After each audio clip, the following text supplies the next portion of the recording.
நான் முன்னாடி இன்கம் டாக்ஸ்ல ட்ரிபியூனல்ல இருந்தேன். வருஷம் செப்டம்பர் 5ஆம் தேதி அது ராதாகிருஷ்ணன் சாரோட பர்த்டேனால நான் கிளாஸ் எடுக்கணும் அப்படின்னு ஃபீல் பண்ணுவேன். அப்படி நார்த் மெட்ராஸ்ல ஒரு ஸ்கூலை சூஸ் பண்ணேன், கார்ப்பரேஷன் ஸ்கூல்.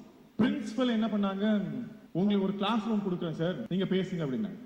அங்க ரொம்ப எக்ஸைட்டிங்கான ஒரு இன்ஃபர்மேஷன். நான் ஒரு கேள்வி கேட்பேன் அப்படின்னு சொல்லி தான் ஆரம்பிச்சேன். அந்த கேள்விக்கு யார் பதில் சொல்றீங்களோ அவங்கள என்னோட ஆபீஸ் கூட்டிட்டு போயிட்டு நான் ஹானர் பண்ணுவேன் அப்படின்னு அவங்களெல்லாம் அங்க கூட்டிட்டு போனேன்.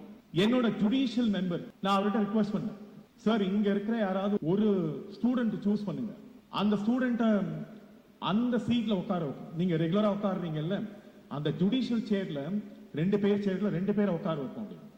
யார் கையை தூக்குறதுக்கு கொஞ்சம் ரெஃப்யூஸ் பண்ணி அப்படி தாங்கிச்சோ டிஃபால்ட்டா அவர் அந்த பொண்ணை சூஸ் பண்ணிட்டார். அப்புறம் இன்னொரு பொண்ணை சூஸ் பண்ணல, 2 பேரும் உட்கார வச்சிட்டாங்க. உட்காத்தி வச்ச உடனே அந்த பொண்ணோட எமோஷன்ஸ் என்ன தெரியுங்களா, இறங்கி வந்து, சார் எனக்கு என்ன ஆவேன் அப்படின்னு இங்க வர வரைக்கும் எனக்கு தெரியல.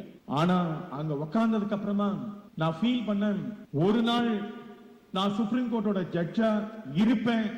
இருக்கிறது மட்டும் இல்லாம சோசியல் ஜஸ்டிஸ்னா என்ன, சமூகத்துல என்னால என்ன சமூக நீதி நடக்குமோ என்னோட அந்த ஜஸ்டிஸ்ல நான் ஃபீல் பண்ணுவேன் அப்படின்ற அந்த ஜட்ஜோட அந்த சீட்டு ஒரு 2 நிமிஷம் உட்கார வச்சதுல அவங்கள ஆஸ்பயர் பண்ண வச்சதுல அதுதான் அந்த பொண்ணோட டர்னிங் பாயிண்ட்.